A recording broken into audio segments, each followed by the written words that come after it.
right, good morning to those of you who are joining us from New York, and good afternoon to those of us who are joining us from Europe. We have with us today Undersecretary General for Humanitarian Affairs and the Emergency Relief Coordinator, Tom Fletcher. Just as a reminder to everybody, this is an embargoed press conference. The embargo will lift on Monday at 6 a.m. in Geneva, which is midnight in New York. It's kind of hard to figure out if that's Sunday or Monday, but the bit where we cross from Sunday into Monday. So with that, Mr. Fletcher will make some opening remarks and then take some questions. I know a lot of you are online, so please, Mr. Fletcher, whenever you're ready. Good morning, good afternoon, colleagues, and thank you for being here. 2 weeks ago, I was at a feeding station, emergency feeding center in Tawila, Darfur, where humanitarians are supporting the survivors of the atrocities in Al-Fasha. And I met a young mother there who had seen her husband and child killed in front of her. She had fled to her neighbor's home to find everyone dead except a 2-month-old malnourished child. At that moment, his life hanging in the balance, his survival chances were minuscule. She swept him up and escaped along the most dangerous road in the world. Along the way, men of violence attacked her, raped her, broke her leg. And yet something kept her going through the horror and the brutality. A survival instinct, a quiet courage that made her more powerful than her attackers, a furious determination to save the starving child she carried, and the solidarity of strangers on that road who found ways to help her. She made it to us in Tawila, and she and the child will live. Does anyone, wherever you come from, whatever you believe, however you vote, not think that we should be there for her? So it starts with one life, one story, because behind the numbers today are stories of survival, courage, of dignity, of the will to survive, of human solidarity, of people. And she refused to believe, despite so much evidence, that she should succumb to an idea of an inhumane, brutal, violent world. She did not give up on the idea that humanity is still out there. And I refuse to believe that she's wrong. So today I'll share with you the latest diagnosis on the staggering scale of global suffering, the challenges that we face as we respond, the case for moral imagination, moral ambition, and our plan, laser-focused, stripped back, costed, rooted in solidarity, but also rooted in reform, evidence, efficiency. A plan to save 87 million lives in 2026. So first, the tough reality check, the diagnosis. As the only person on the planet to have visited this year Goma and Gaza twice, Darfur twice, and Damascus, Kupiansk, Kandahar, Kunduz, Mandalay, Beirut, Port-au-Prince, I can bear witness to, offer testimony of the ferocity and the intensity of the killing, the complete disregard for international law, horrific levels of sexual violence. This is a time of brutality, impunity, and indifference. This is a time when the rules are in retreat, when the scaffolding of coexistence is under sustained attack, when our survival antennae have been numbed by distraction and corroded by apathy, when we are putting more energy and money into finding new ways to kill each other, while dismantling the hard-won ways we've developed to protect ourselves from our worst instincts, when politicians boast of cutting aid, a time when, while some build driverless cars and contemplate a utopian life on Mars, the reality for most is a driverless world and an increasingly dystopian life on the planet we have. So right now, a quarter of 1 billion people are in urgent need of humanitarian help. Yet the funding against our last humanitarian overview was only $12 billion, the lowest in a decade. And so, this is a heartbreaking report to share. There is pain on every page. In 2025, hunger surged, food budgets were slashed, even as famines hit parts of Sudan and Gaza. Health systems broke apart. Thousands lost access to essential services. Disease outbreaks spiked. Millions went without essential food, healthcare, and protection. Programs to protect women and girls were slashed. Hundreds of aid organizations shut. And over 380 aid workers were killed, the highest on record. So as you've heard me say before, we are overstretched, underfunded, and under attack. Only 20% of our appeals are supported. And we drive the ambulance towards the fire on your behalf. But we are also now being asked to put the fire out. And there is not enough water in the tank. And we're being shot at. So I believe we won't turn this round unless we accept 3 hard truths. First, we've assumed for a generation that global development and stability lift all boats. The argument was that economic progress was the best way to reduce humanitarian need. But the retreat from global order and humanitarian action now reverses that equation. The humanitarian crises that, as a consequence, lie ahead of us will themselves have negative consequences. Mass migration, pandemics, conflicts. Consequences for global development and stability. A second hard truth, the public hasn't rallied to our defense.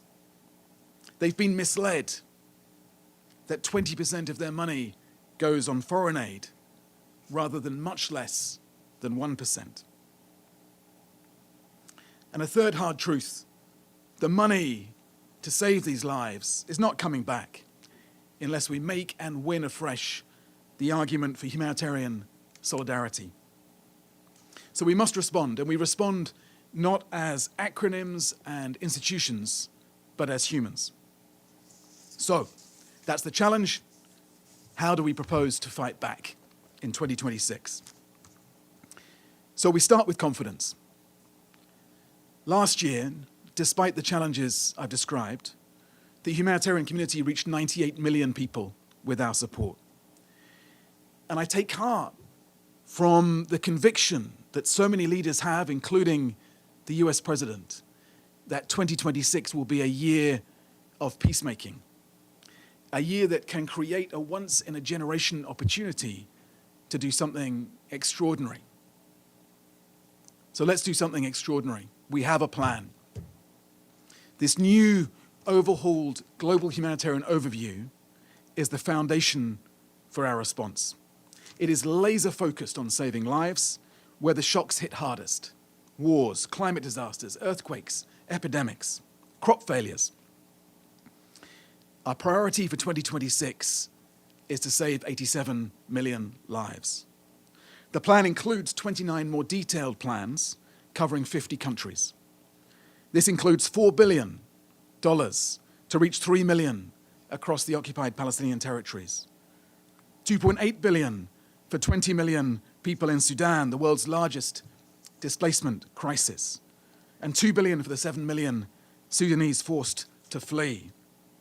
It includes $1.4 billion to save 4.9 million lives in Myanmar and those fleeing the crisis there, and much, much more. So why, you'll be right to ask, 87 million, when so many more than this need our help? The plan sets out where we need to focus our collective energy first. It's therefore based on excruciating life and death choices. Beyond that, of course, there is so much more that we must and should be doing. And this plan has details of what more we could do with more support. And I, of course, commend to you the superb appeals being launched for next year across the humanitarian community. But we have to start somewhere. And this plan identifies where, on the basis of data and on the basis of a massive evidence-gathering exercise across 50 countries. How do we do it? We'll deliver this plan alongside the courageous diplomacy needed to end more conflicts. We'll deliver it through the humanitarian reset that I've set out over the course of the last year. That means a radical transformation of humanitarian action, prioritizing hard, reducing bureaucracy and duplication, being more innovative and efficient, and moving from problem observation to problem solving. We'll ensure that leadership of this effort is at the country level and that local organizations take on more power.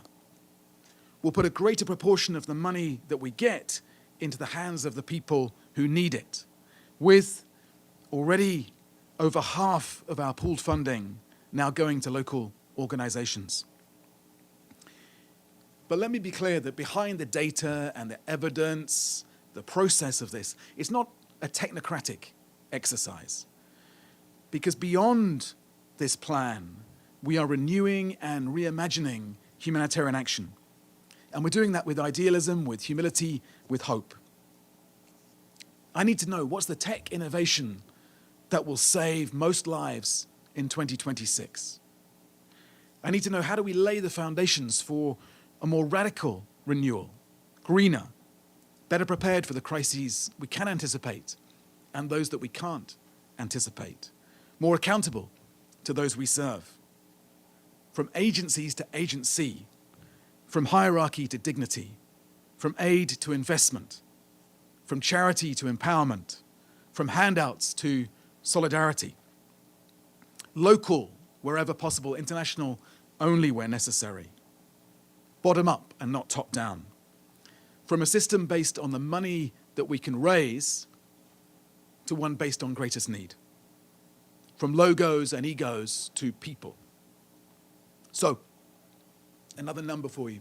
What do we need in order to save 87 million lives next year?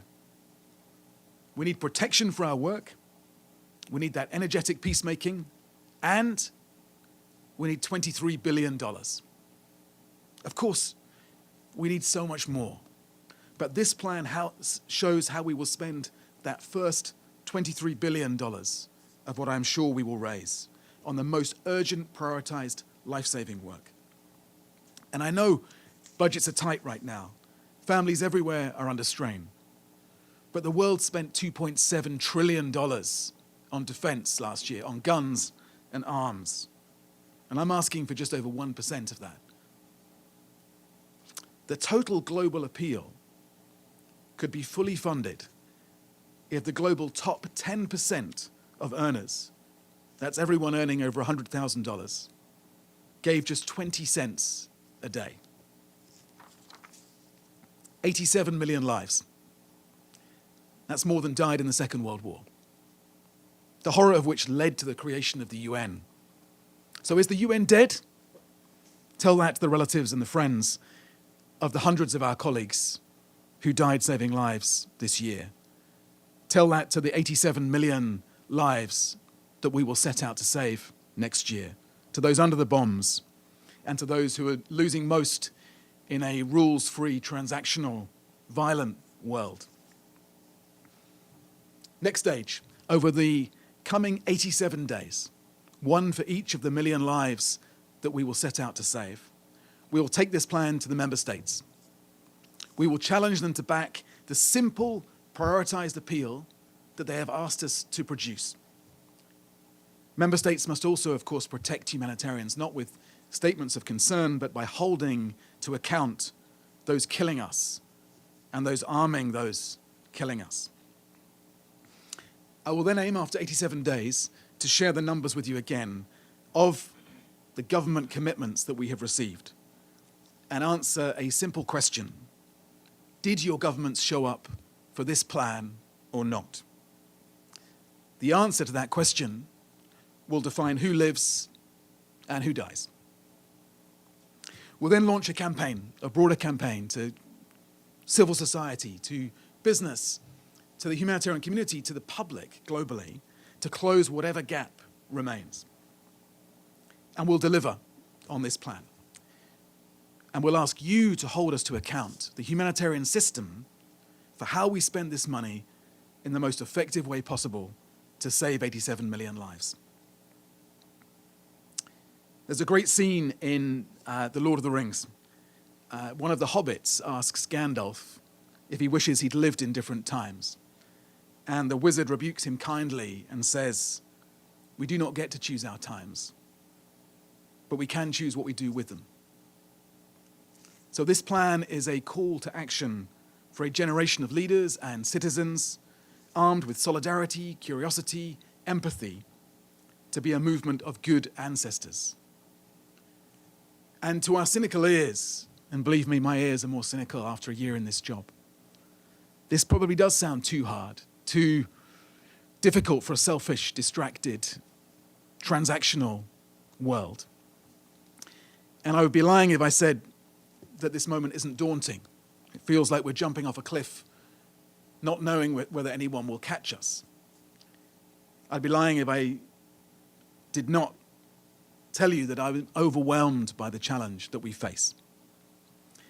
But I don't believe for a moment that the sense of human kindness and solidarity that we're seeking here has been eliminated by a few elections, a pandemic, a financial crash. I've more belief in humans than that, because I get to spend so much of my time with the best of humanity. So, we're asking the world to choose solidarity, to choose moral imagination, to choose moral ambition, to think, what will our grandchildren ask us about what we did in 2026? And if we can respond with a fraction of the courage and power of the women of Tawila, the women of Gaza, the women of Goma, then we will be able to say that we saved 87 million lives. Thank you.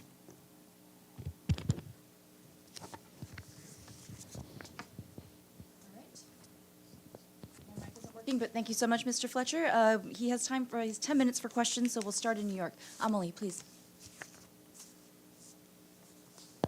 Thank you. Amélie Botelier from AFP News Agency on behalf of the UN Correspondent Association. Thank you for doing this briefing. $23 billion is less than half that what you asked last year. I mean, obviously we know that you refocused mid-year, but how worried are you that the less you ask, the less you would get? And I mean, last year and all through the year, you used the word of shame of seeing the situation. Now you seem in a mood of fighting back. You talked about reaching out to civil society. I mean, we know that a lot of people are in financial difficulties over the world. How do you, and that they are kind of shutting it down to all these images of horrors and that they can see all over the world. So what is your strategy to reach out to the normal people all over the world to convey the pain of all these people in the rest of the world that are suffering probably more than them? Thank you. Thank you. That's a great set of questions. And they're questions that I ask myself, we ask ourselves about this exercise. So firstly, in terms of the overall number, the number in need is going in the other direction.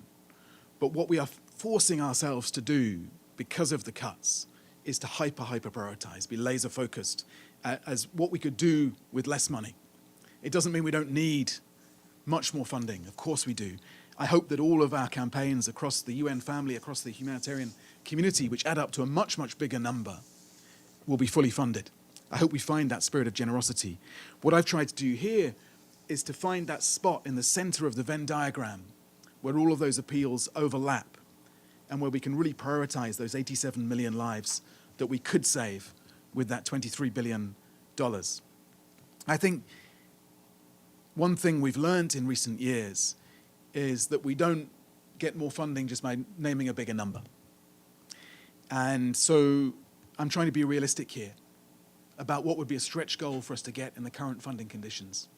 And I want us to go far beyond that, but I've got to start somewhere with that sense of realism. Do I want to shame the world into responding? Absolutely. But I also want to channel this sense of determination and anger that we have as humanitarians, that we will carry on delivering with what we get. And you know, we are out there seeing the best and the worst of humanity. So much of the humanitarian effort is not part of our plans. It's humans on the front lines of these crises who are responding with that solidarity and kindness that the world is currently not able to show. On the world beyond governments, I want to see how far we get in the next 87 days with the governments, taking this plan to states, traditional and non-traditional donors, to really see if we can find this moment of genuine generosity. And that will leave me with a gap at the beginning of March. I then want to build a campaign around closing that gap and looking to individual citizens, but also civil society and business to help us close that gap. I recognize that the old model alone is not going to be sufficient to save the lives that we want to save. And so we have to find different ways, and we have to find and connect with a new movement to support this work. Great. We'll move to Geneva and take a question from there. Laurent Siro from Swiss News, please. Yeah, thank you for the briefing. First, for this year, are you already able to give us a rough estimate on how much money could be spared with the humanitarian reset and could be reallocated directly to the people who needed it? And then for next year, there are a lot of crises. You mentioned some of them. Which one will be the most worrying for you that you can already anticipate? And what about Syria? We're 1 year after Syria. How do you see the challenges evolving there? Thank you. Well, many thanks. I don't have a figure to hand on the savings we're making through the efficiency gains, through the efforts to reduce duplication and bureaucracy. These savings are being driven by cuts, let's be clear. We want to be more efficient, we want to be more prioritized, we want to reduce that duplication, and we're doing that. And we're doing it ruthlessly, cutting back on the clusters and the meetings and the layers that have become a feature of the humanitarian system. But it's the cuts, ultimately, that are forcing us into these tough, brutal choices that we're having to make. But at the heart of that, we want to ensure that the highest possible proportion of what we have is going to those organizations and individuals on the front lines and going to the communities we serve, and not to institutions and organizations and agencies. We want to minimize the transaction costs on the way through. In terms of the worrying crises, I've just come out of Sudan, so that's very much on my mind, having spent a week in Darfur, as I've shared with many of you already. Before that, I was in Gaza, and we clearly have a mountain to climb as we try to turn around the humanitarian crisis in Gaza and take advantage of the ceasefire. I was asked recently to name my most neglected crisis, and my biggest concern at the moment is for Myanmar, which I fear slips down the list in terms of the world's attention, the world's response. That's why it's very central to this global plan. On Syria, we're in high gear now to try and push through the remaining humanitarian challenges, clearing the munition, starting to get the infrastructure back into place so people can rebuild their lives, dealing with the remaining pockets of hunger, rebuilding the health sector. But our ambition as humanitarians in Syria has to be to put ourselves out of business. We will have failed if we're still in Syria in the coming years. We have to transition to a development response urgently. I know this is a priority as well for my outstanding new colleague at the head of UNDP, who began his work this week. And I know it's a priority for the Syrian government too, who also want this to shift from being a humanitarian challenge to a long-term resilience and rebuilding program. So we have got to show as humanitarians that we can get to places fast and respond to emergencies, but also that we can put plans in place so that we can leave as well when the conditions are met. Thank you very much. Frank, please.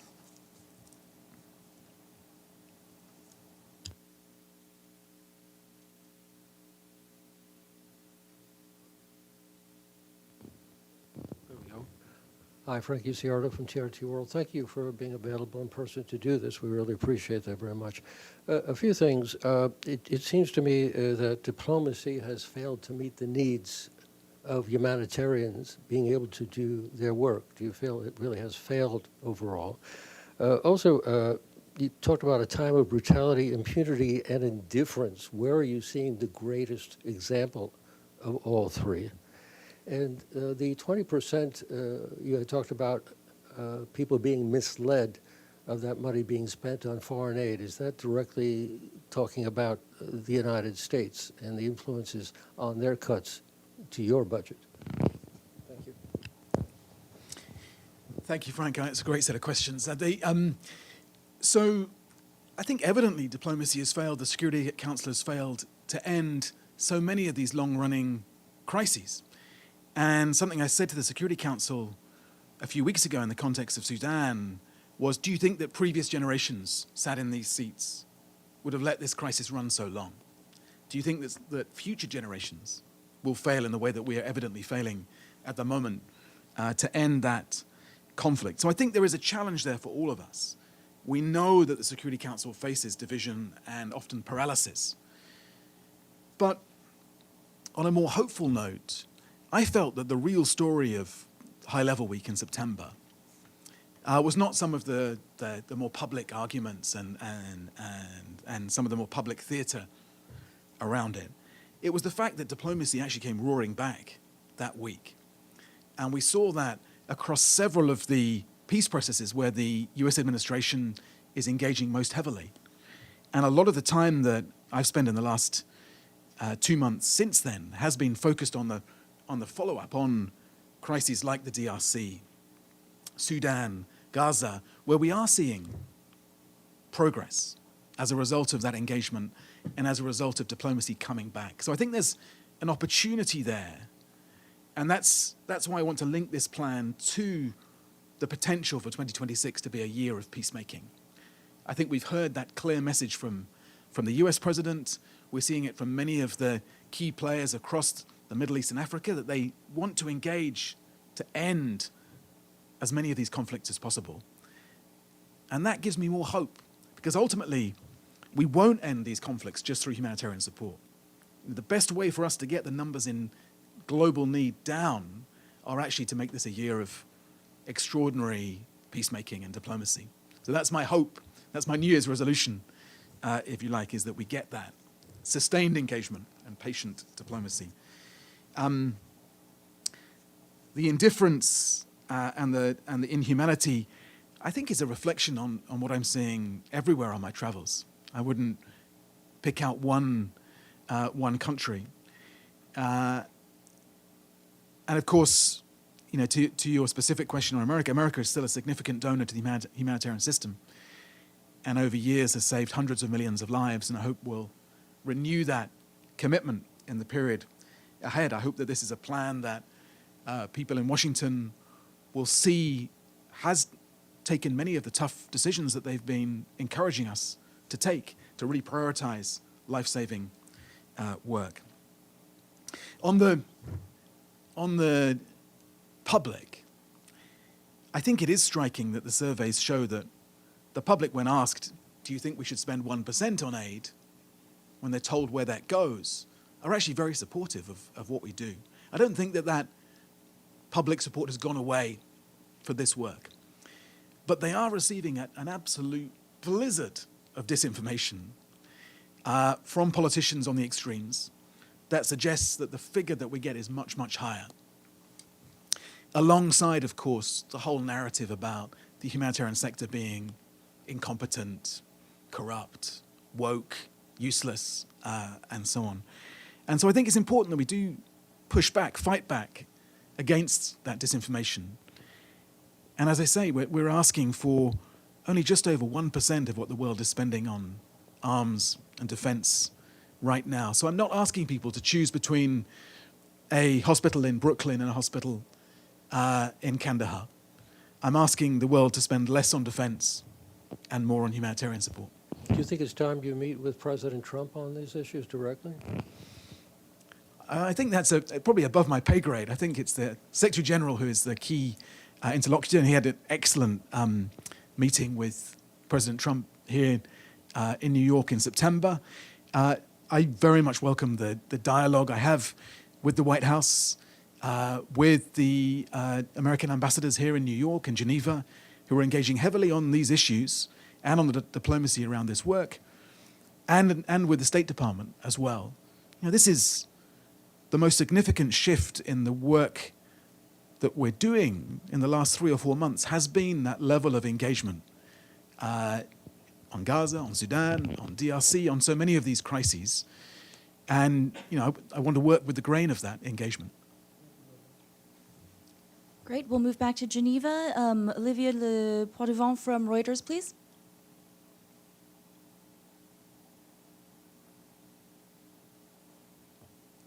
Olivier, are you there? All right, we'll move on. Nick Cumming-Bruce from the New York Times in Geneva, please. Hi. Sorry, I think I had an issue with my microphone. Go ahead, please. We can hear you now. Can you hear me? Thank you. Thank you very much for this briefing. I noted there that you didn't mention Ukraine or Haiti in some of the examples. If you could just outline whether those two areas are still priorities under this plan going into next year. And secondly, you're mentioning approaching donors, both traditional and non-traditional donors. Perhaps you could just outline who some of the more non-traditional donors are that you might be seeking. And secondly, from your conversation so far, if you've had any signals yet from Washington that they may be in a position of funding your campaign into next year. I know you mentioned you're hopeful, but have you had any positive signals as of yet? Thank you. Thanks, Olivia. So just to reassure you, there are many other countries, over 50 countries in the plan, including the 28 priority crises that we've prioritizing as the key targets. And of course, they do include Ukraine and Haiti, both places I visited in the last year, where needs are immense. So I picked out, I think, Gaza, Sudan, and Myanmar just as examples. But as you go through the plan, you'll see for each of the target countries the number of people, the number of lives we're seeking to save, and the allocation we're seeking to make to that response. Non-traditional donors. I mean, really, this is a pitch to the member states as a collective. We clearly can't do this just with the classic pool of donors that we've worked with in recent years. So we do need others to step forward to take up more of the mission. And I think this is a chance for me maybe to plug the Central Emergency Response Fund, and we'll be saying more about our appeals for the 20th anniversary of that in the coming days. But that's the fund, our emergency response fund, which is by all and for all. And I was just in Chad recently, for example, and Chad is a donor to that emergency response fund. And so we welcome that sense of this being a collective response and not resting on just the shoulders of a few countries. On US signals, I'm in very close contact with the US administration. I have a lot of very practical, constructive conversations with them almost every day. You'd have to ask them whether they see in this plan something that they feel they can respond to, whether they think that we have done the work to prioritize, to improve efficiencies, to really bring to the core of our work the life-saving effort. I'm an optimist by heart, so I will continue to hope that they will respond in a positive way and be a central, key part of the humanitarian effort going forward. Sorry, and I think I called on Nick. So Nick Cumming-Bruce from the New York Times in Geneva, please.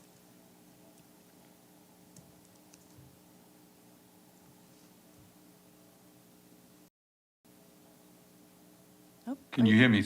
Sorry. Yes, we can hear you. Okay, cool. Thank you.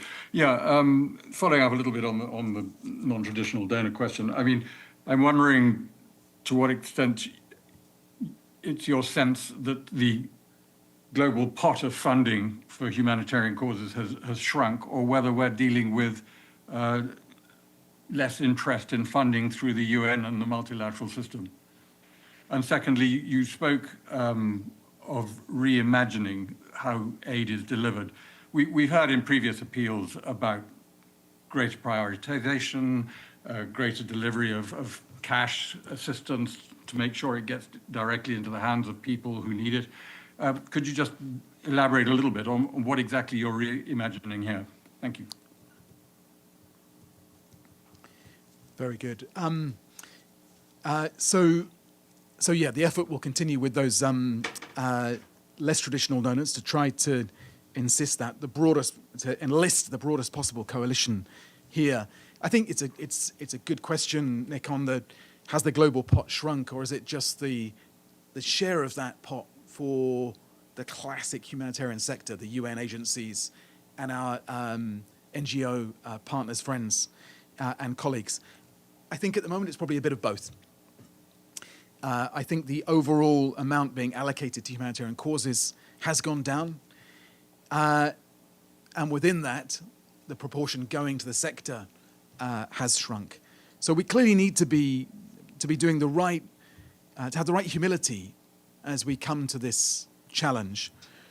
And I think it's important that we're not just saying we have a plan, please give us some money, but we're also saying we have a challenge here of saving 87 million lives. How can you help us do that? And that's a question I'll be taking to the private sector, including on the issue you mentioned around multi-purpose cash, which for me, and I think the argument's been won, that where a market exists, and particularly where the technology is in place, the connectivity is in place to use digital cash solutions, that is a way of delivering support that minimizes the transactional costs and which maximizes agency and dignity for those we're seeking to reach. So that is a central part of the reimagination. And I'll be saying more about that in February when we're rolling out further ideas and proposals on cash alongside private sector partners.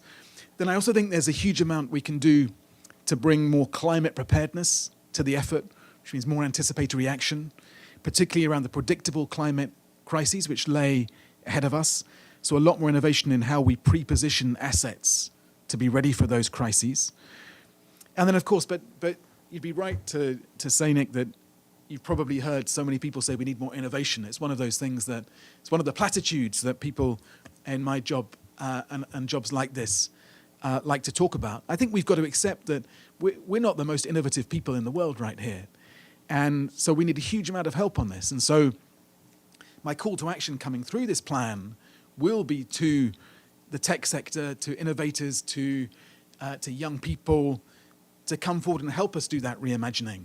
How are we going to use blockchain more effectively to track the money that's donated between the donor and the recipient? How do we shrink the gap between the person seeking the help and the person giving the help?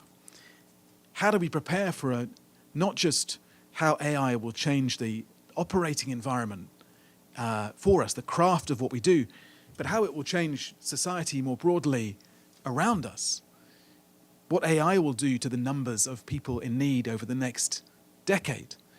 How we can make sure that the technology is working for humanity and that humanity is not working for the the technology. These are massive, massive challenges.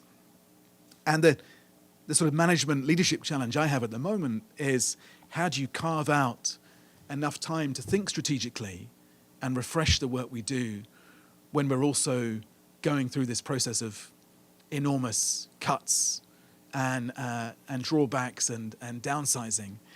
You know, it's a tough environment to do that in, but unless we do that renewal and reimagination, then we're not going to meet the needs that are out there.